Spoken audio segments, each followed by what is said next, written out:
1984 by George Orwell. Part 2, Chapter 5. Simi had vanished. A morning came and he was missing from work. A few thoughtless people commented on his absence. On the next day, nobody mentioned him. On the third day, Winston went into the vestibule of the records department to look at the notice board. One of the notices carried a printed list of the members of the chess committee, of whom Simi had been one. It looked almost exactly as it had looked before.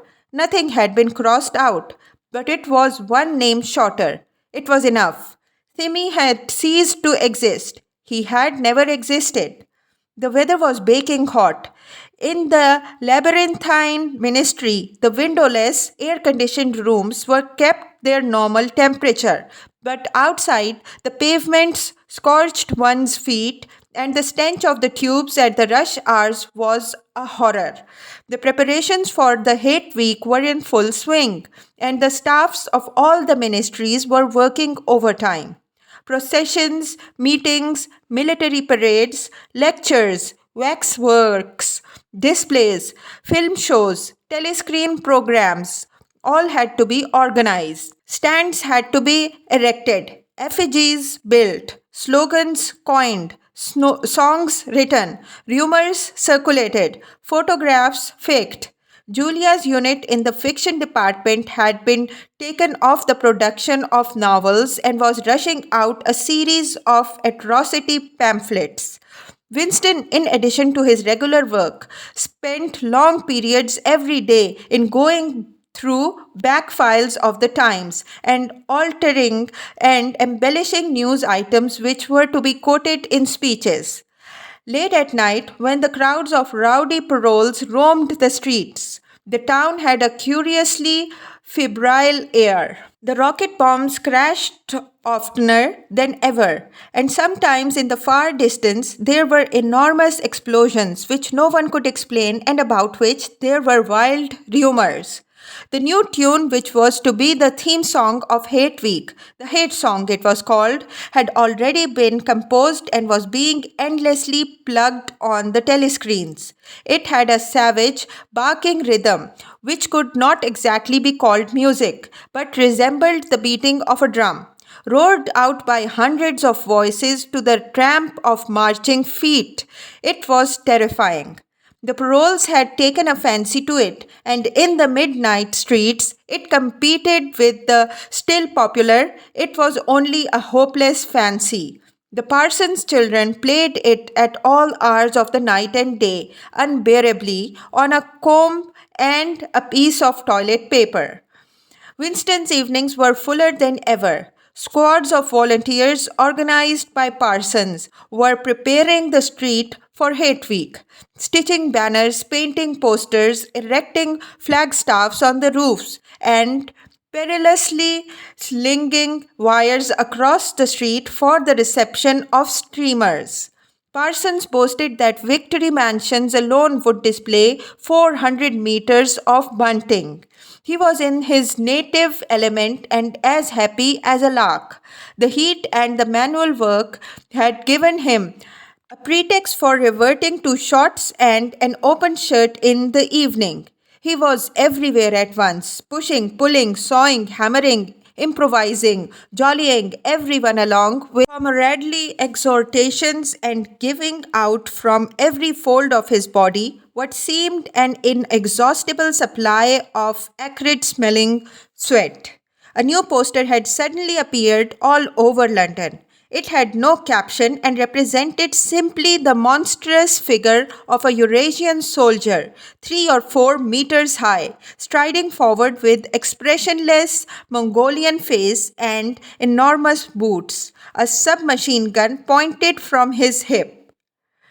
From whatever angle you looked at the poster, the muzzle of the gun, magnified by the foreshortening, seemed to be pointing straight at you. The thing had been plastered on every blank space on every wall, even outnumbering the portraits of Big Brother. The paroles, normally apathetic about the war, were being lashed into one of their periodical frenzies of patriotism. As though to harmonize with the general mood, the rocket bombs had been killing larger numbers of people than usual. One fell on a crowd film theater in Stepney, burying several hundred victims among the ruins. The whole population of the neighborhood turned out for a long trailing funeral which went on for hours and was in effect an indignation meeting. Another bomb fell on a piece of waste ground which was used as a playground, and several dozen children were blown into pieces. There were further angry demonstrations. Goldstein was burned in effigy. Hundreds of copies of the poster of the Eurasian soldier were torn down and added to the flames, and a number of shops were looted in the turmoil. Then a rumor flew around that spies were directing the rocket bombs by means of wireless waves, and an old couple who were suspected of being of foreign extraction had their house set on fire and perished of suffocation. In the room over Mr. Charrington's shop, when they could get there, Julia and Winston lay side by side on a stripped bed under the open window, for the sake of coolness. The rat had never come back, but the bugs had multiplied hideously in the heat. It did not seem to matter. Dirty or clean, the room was a paradise. 4, 5, 6, 7 times they met during the month of June. Winston had dropped the habit of drinking gin at all hours. He seemed to have lost the need for it. He had grown fatter, his varicose ulcer had subsided, leaving only a brown stain on the skin above his ankle. His fits of coughing in the early morning had stopped. The process of life had ceased to be intolerable. He had no longer any impulse to make faces at the telescreen or shout curses at the top of his voice. Now that they had a secure hiding place, almost a home, it did not even seem a hardship that they could only meet infrequently and for a couple of hours at a time. What mattered was that the room over the junk shop should exist. To know that it was there, inviolate, was almost the same as being in it. The room was a world, a pocket of the past where extinct animals could walk. Mr. Charrington thought Winston was another extinct animal. He usually stopped to talk with Mr. Charrington for a few minutes on his way upstairs. The old man seemed seldom or never to go out of doors, and on the other hand, to have almost no customers. He led a ghost like existence between the tiny dark shop and an even tinier back kitchen, where he prepared his meals and which contained, among other things, an unbelievably ancient gramophone with an enormous horn. He seemed glad of the opportunity to talk, wandering about among his worthless stock with his long nose and thick spectacles and his bowed shoulders in the velvet jacket. He had always vaguely the air of being a collector rather than a tradesman. With a sort of faded enthusiasm, he would finger this scrap of rubbish or that, a china bottle stopper, the painted lid of a broken snuff box, a pinchbeck locket containing a strand of some long dead baby's hair, never asking that Winston should buy it, merely that he should admire it. To talk to him was like listening to the tinkling of a worn out musical box. He had dragged out from the corners of his memory some more fragments of forgotten rhymes. There was one about 4 and 20 blackbirds, and another about a cow with a crumpled horn, and another about the death of poor Cock Robin. It just occurred to me you might be interested, he would say with a deprecating little laugh whenever he produced a new fragment. But he could never recall more than a few lines of any one rhyme. Both of them knew, in a way, it was never out of their minds that what was now happening could not last long.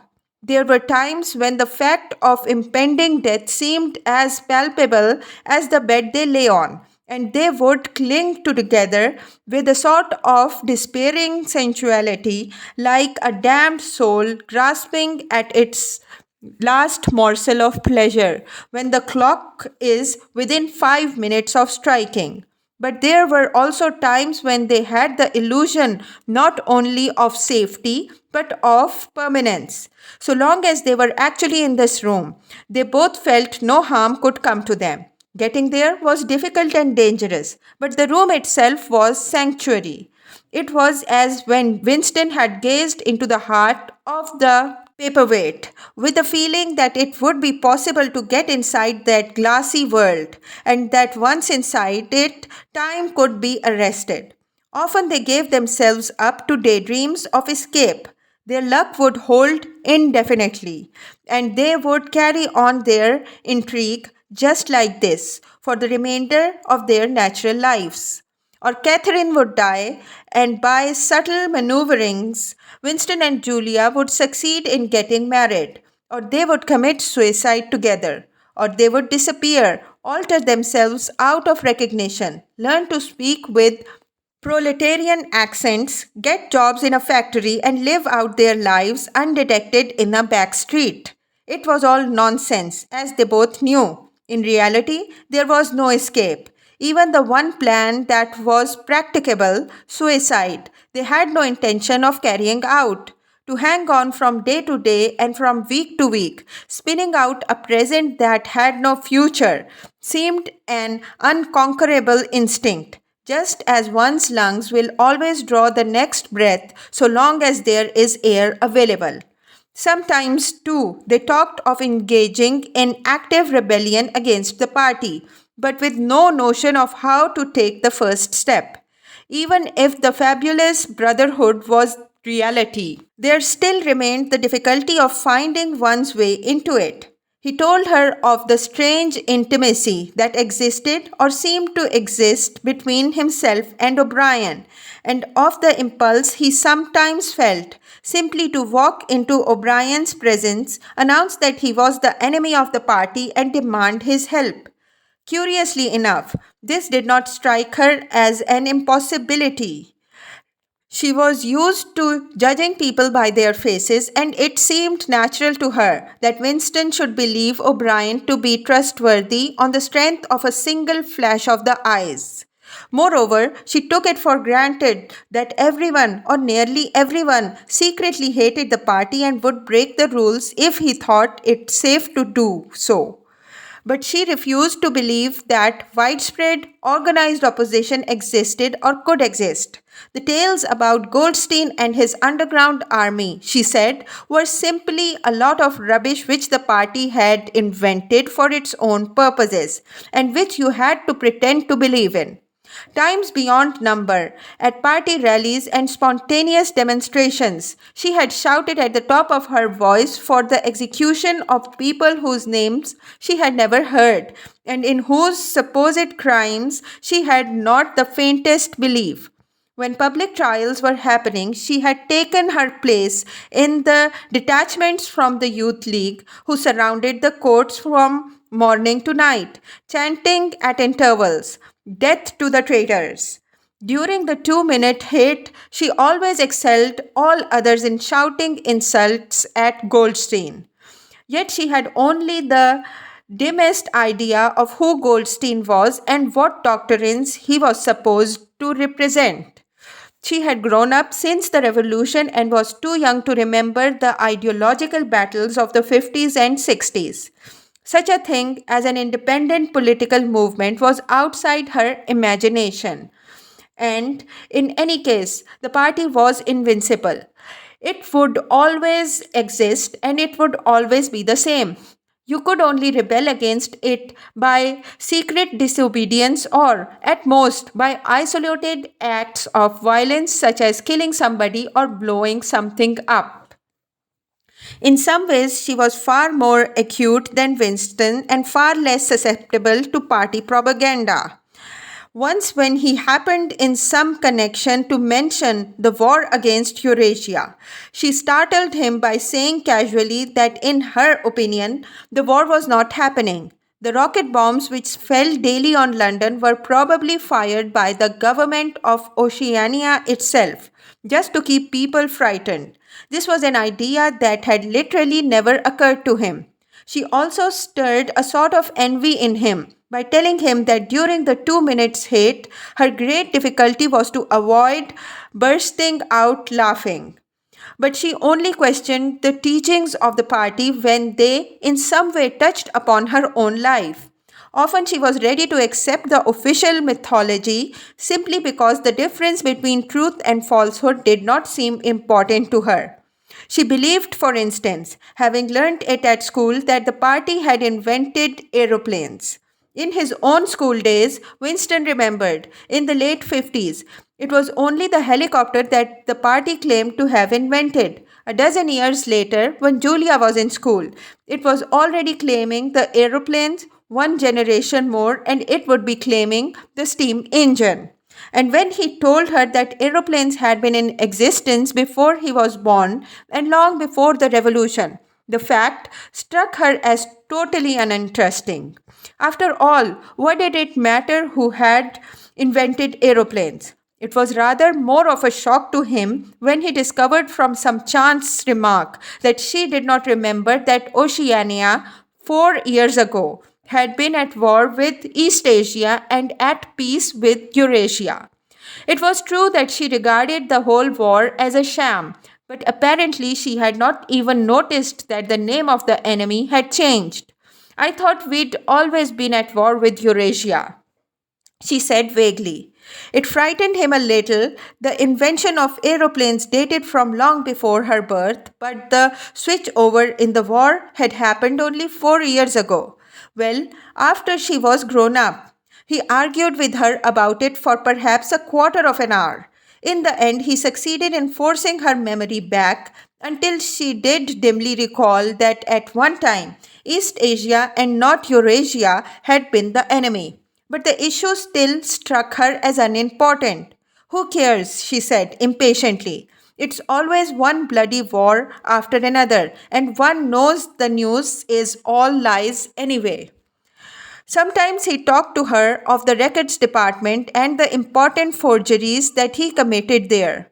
Such things did not appear to horrify her. She did not feel the abyss opening beneath her feet at the thought of lies becoming truth.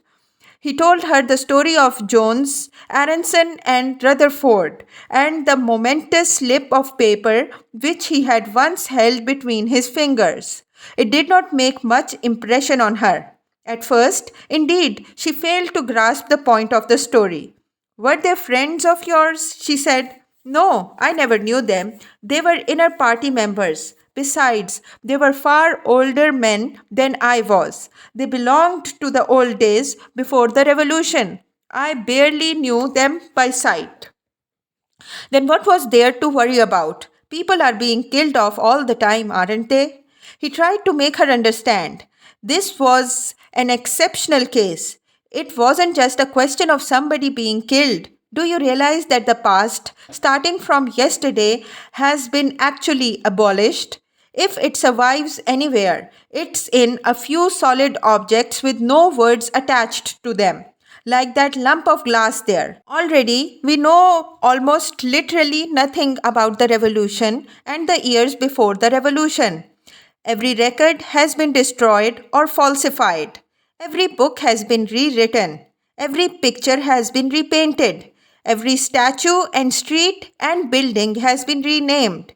Every date has been altered, and that process is continuing day by day and minute by minute. History has stopped. Nothing exists except an endless present in which the party is always right. I know, of course, that the past is falsified, but it would never be possible for me to prove it, even when I did the falsification myself. After the thing is done, no evidence ever remains. The only evidence is inside my own mind, and I don't know with any certainty that any other human being shares my memories. Just in that one instance, in my whole life, I did possess actual concrete evidence after the event, years after it. And what good was that? It was no good because I threw it away a few minutes later. But if the same thing happened today, I should keep it. Well, I wouldn't, said Julia. I'm quite ready to take risks, but only for something worthwhile, not for bits of old newspaper. What could you have done with it, even if you had kept it? Not much, perhaps, but it was evidence. It might have planted a few doubts here and there, supposing that I'd dare to show it to anybody.